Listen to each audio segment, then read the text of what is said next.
tal, banda de Turisteando con algo tranqui? El día de hoy nos encontramos en lo personal en uno de mis museos favoritos. ¿Quieren saber cuál es? Acompáñenos. ¡Acompáñenos! El día de hoy nos encontramos en el MUTEN, que es el Museo del Tequila y el Mezcal, que se conforma por el museo, que es el espacio cultural, la cantina, donde probaremos los destilados de agave, la terraza, donde podemos degustar de platillos mexicanos, la tienda, donde compraremos los recuerdos, y también cuenta con el Salón Mayagüel, quien es la diosa del tequila y el mezcal. En este lugar podemos asistir a eventos dentro del mismo recinto, y lo podemos encontrar en Plaza Garibaldi sin número, Colonia Centro, Ciudad de México. Cabe resaltar que se pueden encontrar con exposiciones temporales, visitas guiadas y también se realizan algunas actividades como las tertulias musicales, que son conciertos educativos impartidos por los académicos y músicos expertos en la historia de la música tradicional mexicana con el objetivo de difundir la música tradicional del mariachi. Algo muy importante que se debe mencionar es que el mariachi es declarado Patrimonio Cultural Inmaterial de la Humanidad en el 2011 por la UNESCO. Bueno, ¿qué tal, chicos? Como les dijimos, ya estamos el día de hoy en el Museo del Tequila y el Mezcal, y el día de hoy me acompaña Richie, que me va a ir a explicar un poco sobre el tequila y el mezcal. A veces el precio va a dictar qué tan bueno es un tequila y un mezcal, pero ¿qué tan cierto es eso? Yo te diría que principalmente lo que dicta el precio es el método de elaboración. En el mezcal legalmente tenemos 3 variantes: el llamado mezcal, que es la versión maquinizada, el artesanal y la variedad ancestral, que es totalmente rudimentaria. Si tú compras un ancestral, obviamente el costo será mucho más alto. No quiere decir que su calidad variará. Hay agaves que tardan en madurar 6 años, como el angustifolia o espadín. Entonces su costo regularmente es bajo y la gente suele considerar que es el menos bueno de los agaves solamente por este costo, cuando en realidad solo es el más productivo. Agaves como Potatorum, que llaman Tobalá en Oaxaca, en esos casos tardan unos 12 años en madurar, se sacan muy pocas botellas por planta y eso provoca que su costo sea más alto. Caso tequila, es el mismo agave, pero también hablaremos de métodos pseudo artesanales o versiones industrializadas, formas de levaduras, formas de moler, formas de destilar, etcétera, y eso le dará un costo, más la barrica. Que compre un tequila caro o un mezcal caro no quiere decir que está comprando uno mejor que el otro. Ahí ya es una cuestión personal. ¿Cómo se debe de tomar? ¿Solo, acompañado? Ahí yo te mencionaría que es mucho el gusto personal. Nosotros en las degustaciones de museo... El gusto personal, que quede claro, ¿eh? Eso es importante, chicos. En las degustaciones de museo obviamente basamos nuestra forma de catarlo eliminando cualquier cítrico. Los cítricos que utilizamos son más para remover sabor. Somos un museo turístico, así que también hay momentos en que la persona no resiste el sabor ahumado o no resiste el grado de alcohol y preferimos que una naranja crea una mejor experiencia. La manera de degustar o catar sí la recomendaríamos mejor con un proceso utilizando nuestros sentidos. Así que yo te diría que ahí no hay una manera correcta o incorrecta de beber. Tal vez llega un chico, 18 años, no sabe nada de tequila, no sabe de mezcal. ¿Qué le puedes recomendar para que no sea su primera vez una mala experiencia probando ya sea tequila o mezcal? Yo te diría que si es la primera vez de una persona tomando, sí es muy difícil. Pero siempre hacer preguntas de cuáles son sus bebidas favoritas, cuáles son sus productos favoritos, qué es lo que ha tomado anteriormente, se vuelven en preguntas fundamentales para que haya una buena experiencia. Regularmente en muchos lugares se recomiendan mezcales de volumen muy alto de alcohol. ¿Por qué? Porque son los sabores más intensos. Pero un sabor intenso no quiere decir que va a tener una buena experiencia detrás. Entonces vale la pena primero hacer ciertas preguntas de qué es lo que te agrada, qué es lo que has probado, basadas en la experiencia personal para poder llegar a una conclusión. ¿Qué notas peculiarmente podemos llegar a notar en un tequila o en un mezcal? Yo te diría que los sabores que puedes detectar regularmente en un mezcal tienen una base frutal, tienen una base herbal y tienen una base floral. Lo más extraño del mezcal es que vas a encontrar gran variedad de sabores, y más con las mezclas de los llamados ensambles o con los llamados pechugas, que es destilados con algún agave cocido. Entonces, todo un cúmulo de sabores que acercan mucho mejor al comensal. ¿Tú qué les recomiendas a la gente que nos ve? ¿Cómo debería de probarlo correctamente? Yo sí les recomiendo que si ustedes quieren aprender de la bebida, porque al fin y al cabo es la base cuando visitan nuestro museo, es que sí, primero huelan el trago. Podemos utilizar todos nuestros sentidos, los tenemos a la orden para poder disfrutar. La vista es muy clara, reconocer qué tan tenue es, qué tan espeso es, si me va a arder o no. Después, olfato. Después vamos a encontrar el tacto. Justo la base que tú me comentabas es enjuagar un poco tu boca con él. Cuando tú hueles una copa de alcohol, inmediatamente produces saliva. Esa saliva es consecuencia de 2 cosas. En ocasiones antojo, pero principalmente prevención del cuerpo. El cuerpo sabe que esto va a arder, así que la saliva es enviada para una manera de evaporar los alcoholes. Cuando tú combinas saliva y alcohol, creas un vapor. Un ejemplo muy bonito es el shot. Si yo me tomo el shot, toso de inmediato.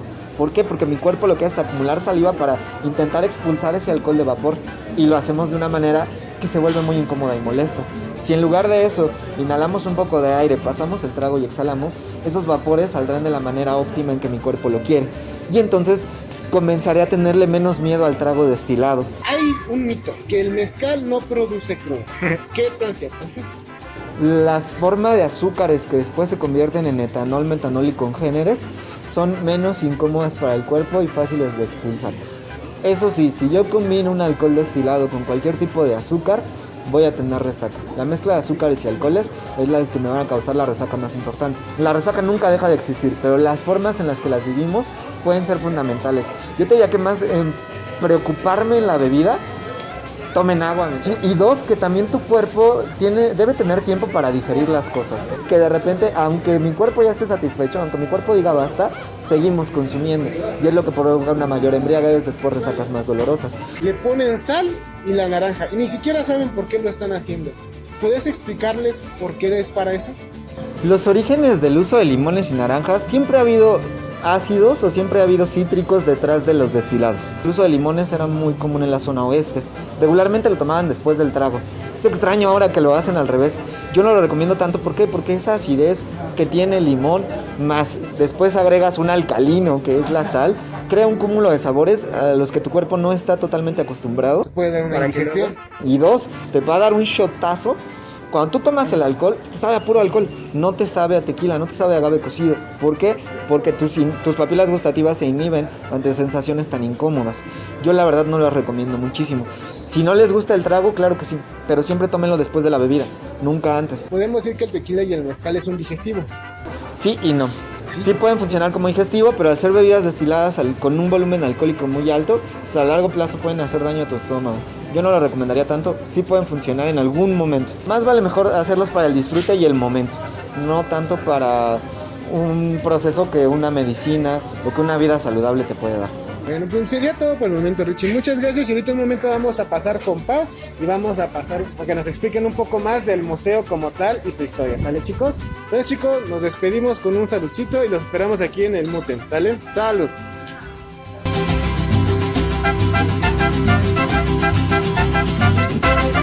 El Mutem forma parte del nuevo equipamiento cultural de la Plaza Garibaldi y es referencia de la renovación de esta zona del centro histórico.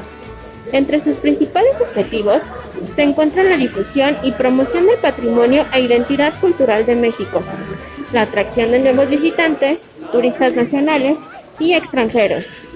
Es un edificio de estilo moderno y minimalista. Las líneas limpias y rectas se insertan en la arquitectura de la plaza, permitiendo que los edificios históricos conserven su identidad.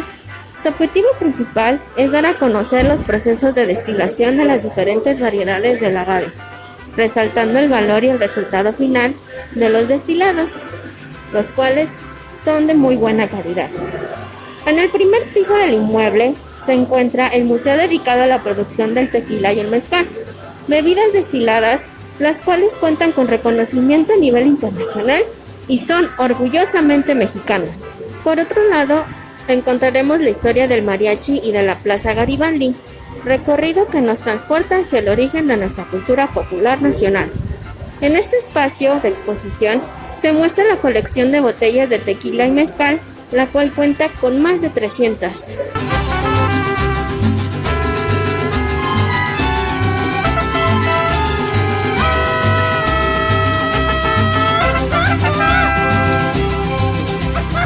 ¡Claro que sí!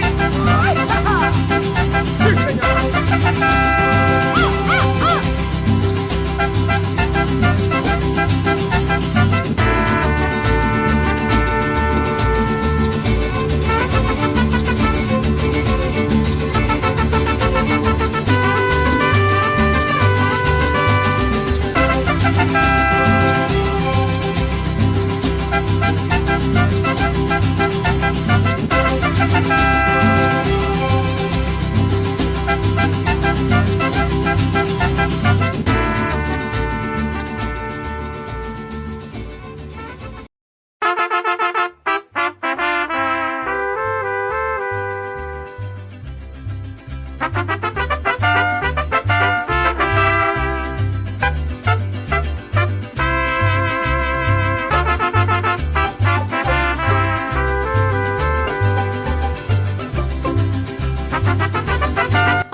Ricardo Flores, muchísimas gracias por estar aquí, por compartirnos pues un cachito de tu tiempo aquí en la sección de Turisteando con Algo Tranqui. Cuéntanos un poquito acerca de tus actividades, qué es lo que realizas aquí en el museo, por favor. Hola, mucho gusto primero, Ana. Nosotros como museo primero buscamos que el 90% del personal que tenemos esté capacitado, con el objetivo de que mantengamos la misma información objetiva y dos, que estemos actualizados de todos los temas que están ocurriendo alrededor de las bebidas mexicanas. ¿Algunas recomendaciones que les gustaría mencionar a los visitantes, a los turistas, para que puedan aquí visitar el MUTEM? Lo primero, actualmente debido a la pandemia estamos trabajando regularmente bajo reservación. Si ustedes quieren comunicarse con nosotros lo pueden hacer vía electrónica a info@mutemgaribaldi.mx si es que quisieran un recorrido guiado. Lo positivo de nuestro museo es que al ser pequeño, cada una de las cédulas es muy específica en lo que quiere informar. Si realizan su recorrido de manera libre, tampoco hay ningún conflicto y van a tener siempre alguien que les apoye, tanto en el restaurante para la degustación como en la tienda. Bueno, vamos a empezar con la sección de preguntas. Como habíamos mencionado, el tequila y el mezcal son unos destilados muy famosos que podemos encontrar en nuestro país, en México. Pero a veces caemos como que en ese conflicto y no sabemos cuál es la diferencia entre un licor y un destilado. ¿Nos podrías decir cuál sería la diferencia de ambos? Claro que sí. Los destilados provienen de un nombre muy común, es en árabe, alcohol, que significa gota a gota. El origen es aumentar el volumen de alcohol en su máxima expresión para tener un reconocimiento de sabores. Un destilado en México puede variar de los 35 a los 55 grados si es tequila o mezcal. En el caso de los licores se puede agregar otro tipo de aditivo y su grado es más bajo. Es muy extraño encontrar licores en México, son muy poco producidos, basados en nuestras bebidas alcohólicas. Licores en varias regiones van a encontrar, tal vez uno muy conocido es el de Xoconostla, que pueden encontrar en la zona de Teotihuacán, que está basado en una fruta que crece en un cactus, una frutilla roja. Otros licores que pueden encontrar, regularmente las marcas de tequila tienen un grado bajo y regularmente están azucarados. A veces nosotros cuando estamos leyendo alguna información acerca de las bebidas, nos topamos como con unas siglas o unos acrónimos de DO. Significa denominación de origen. Exacto. Correcto, ¿ok? Sí. ¿Por qué se les da o por qué se les otorga denominación de origen o estas siglas a las bebidas? Claro que sí. A principios del desde finales del XIX y principios del siglo XX, las bebidas y los productos europeos comenzaron a dejar de venderse de alguna manera debido a que el continente americano producía gran mayoría con una calidad excelente debido a los terrenos que tiene. Lo que hacen los europeos para proteger sus bebidas y hablar de su calidad, tradiciones y costumbres es crear las denominaciones de origen, las cuales ya toman una fuerza mucho mayor después de la Segunda Guerra Mundial. La idea de la denominación de origen es respetar al productor, respetar su origen, respetar su historia y su cultura. A nivel europeo hay demasiadas, yo te diría que hay dos tipos. La primera es la denominación geográfica. La denominación geográfica simplemente incluye a un país. Un ejemplo sería el jamón ibérico. El jamón ibérico es una excelente opción, porque si yo hablo de jamón, estoy hablando, cuando digo Iberia, de toda la España. Las denominaciones de origen son mucho más específicas, ya deben cumplir con ciertas características. La primera es que el tiempo de producción de esta bebida o de este alimento tiene que ser mayor a 3 generaciones. Okay. La segunda es que existan documentos o algún tipo de fábrica en la cual se pueda reconocer que hay por lo menos más de 75 años de la existencia de ese producto. Es a lo que nosotros llamamos terroir. El terroir regularmente en el vino solamente se reconoce porque la tierra le da la calidad a una uva. Pero si nosotros ampliamos el concepto del llamado terroir, quiere decir que no solo el terreno es el que le da calidad, sino esa tradición y esa costumbre de los pueblos al realizar una bebida. Un caso muy simpático, a mí me agrada mucho explicarlo, es el arroz Morelos. El arroz Morelos es un producto con denominación de origen y la gente suele pensar que es una marca, cuando en realidad estamos hablando de que la tradición de producción de arroz en el estado de Morelos se da con mucha calidad y es muy clara. Ay, wow, qué interesante. Entonces, chicos, ya saben, ¿ok? Anoten el tip. ¿Qué medidas como museo están tomando para que pues puedan otra vez la gente pueda venir sin ningún problema, que se quite ese miedo para que podamos reactivar nuestro turismo local? Claro, como parte de un museo que se encuentra en un lugar turístico, es tal vez el doble de importante el seguir las medidas. Una de las que hemos encontrado y que hemos sido un poquito más rígidos, obviamente hacemos la medida de temperatura, le damos gel a los visitantes, pero otra y muy fundamental para nosotros es el contacto entre los músicos y la gente. si nosotros permitiéramos, como regularmente lo hacíamos en este lugar, que los músicos estén completamente cerca de la población. Imagínate, un músico regularmente atiende por lo menos a 20 grupos de personas por día.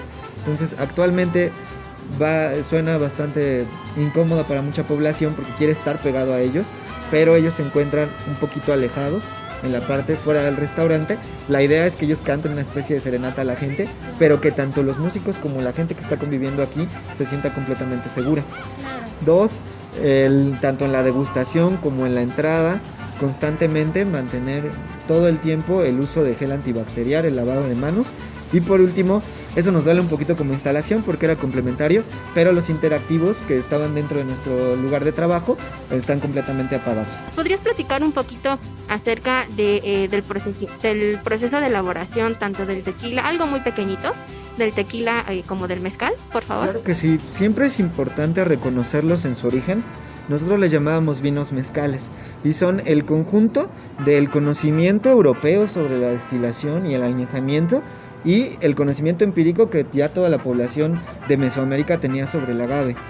La gente suele mencionar al maíz y al frijol como los productos del pueblo mexicano, cuando en realidad el agave forma parte de nuestra casa, nuestro vestido y nuestro sustento. Vamos a encontrar ropa, vamos a encontrar bebidas, vamos a encontrar techos hechos de agave, y uno de esos era el llamado metucali, que es el maguey cocido. Todavía si ustedes van a diferentes mercados tradicionales de México o a pueblitos, van a encontrar que les venden la hoja de agave cocinado.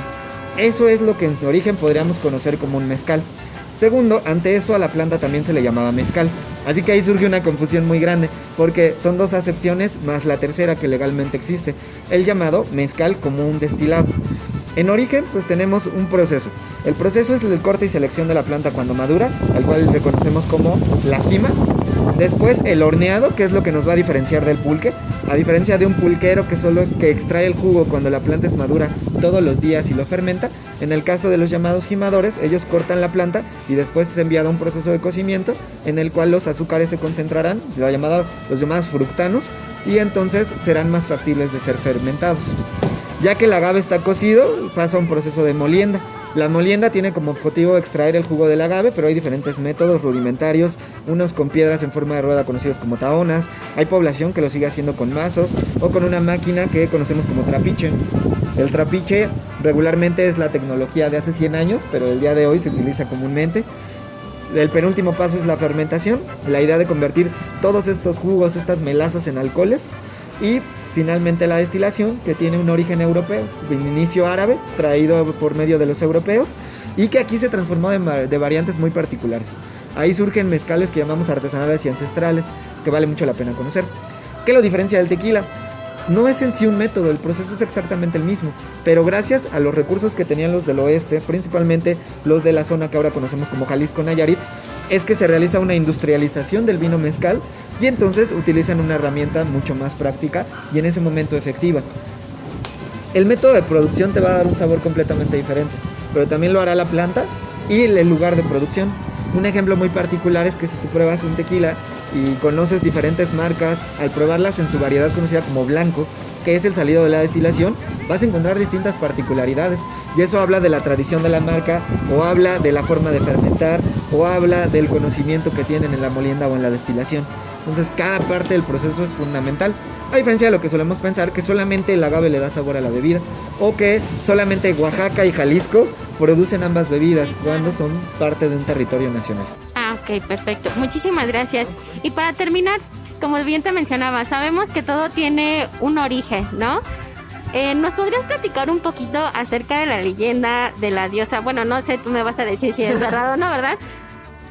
Sí, la diosa del tequila y el mezcal, Mayahuel, ¿no? ¿Nos podrías platicar un poquito acerca de esta famosísima leyenda, por favor? Bueno, Mayahuel en sí no es considerada la diosa del mezcal ni del tequila. Tenemos que reconocer al mezcal como lo encontramos el día de hoy, como una bebida destilada, como parte de, recuerden, una tradición postcolonial. Pero la diosa Mayahuel o Meyahuel, porque ahora se están haciendo estudios donde parece que el nombre hubo una composición complicada, la podremos considerar más como una diosa del pulque. Si ustedes observan la imagen de Mayahuel, vamos a encontrar en su brazo izquierdo una pequeña jarrilla que tiene una representación de un agave. Nos está diciendo que cuando sale el jugo del agave, tenemos una representación en el pulque. También en su mano derecha van a encontrar una especie de pico, el cual era para raspar la planta. Y finalmente sus cabellos también tienen un color bastante claro y una idea de una consistencia espesa. Eso nos habla como si fuera la baba del pulque. Exactamente. Okay. El mito de Mayahuel está basado en una leyenda de la transformación de Quetzalcóatl, conocido como Ejecatl. Ejecatl enamora a una estrella, a Mayahuel, es el producto de su amor son los llamados 400 conejos. Según Bernardino, porque no podemos saber si es verdad o no, los 400 conejos para los pueblos era la representación del alcohol del octli, del pulque, el cual al ingerirlo, tú o yo o cualquier otra persona puede tener un estado completamente diferente. Ahora le decimos malcopear, pero en tiempos antiguos se consideraba que uno de sus hijos de Mayahuel entraba en tu cuerpo y se convertía en tu estado del momento. Si estabas triste, feliz, etcétera. Vale mucho la pena.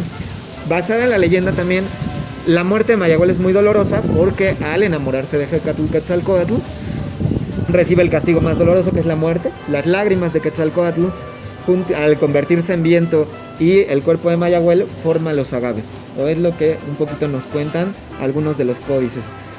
En ese caso, recuerden, en origen es leyenda pulque, pero forma parte de nuestra identidad. Hay varios mitos alrededor de una lluvia de relámpagos en la zona oeste de México. La verdad yo no soy muy fanático de contar esa leyenda porque no tiene una base histórica. Sí, algo que lo sustente, ¿no? La sé. Que es un rayo cae, una persona la detecta. Sí hay una idea de esto en algunas pinturas, pero todas son poscoloniales. Entonces tendríamos tal vez que pensar en una justificación de algunos vineros mezcaleros para hablar de su pasado, que en sí de una leyenda popular. Y por último, actualmente se están haciendo algunas investigaciones en la zona de Tlaxcala, también hay en Colima, ya hay en Chihuahua y Sonora, sobre ollas u hornos que pudieron hacer algo parecido a una destilación mezcalera, pero siguen siendo estudios y se consideran parte de un experimento. Seguramente alguien lo descubrió, tal vez sí, tal vez no, pero no lo podemos formar o no lo podemos reconocer como parte de una cultura y un pueblo. No forma parte de la historia de los pueblos, y yo te diría que de todos modos no es tan importante hablar de si tiene este resultado prehispánico, sino el resultado que tiene el día de hoy y toda la identidad alrededor de los pueblos mezcaleros, siendo el tequila el más conocido. Ok, perfecto. Pues muchísimas gracias. No, por nada. Gracias por tu tiempo, gracias por la entrevista. Pues ya saben, chicos, infórmense, visiten Mutén y pues qué mejor pasar un rato con los amigos. Bueno, no sé si llegan a escuchar, pero se escucha el mariachi. La verdad que para mí es como que 100% mexicano, que te pone hasta la piel chinita y te hace sentirte orgulloso de tu país. Entonces nos despedimos con el mariachi de fondo, si logran escucharlo. Muchísimas gracias y nos vemos. Hasta luego.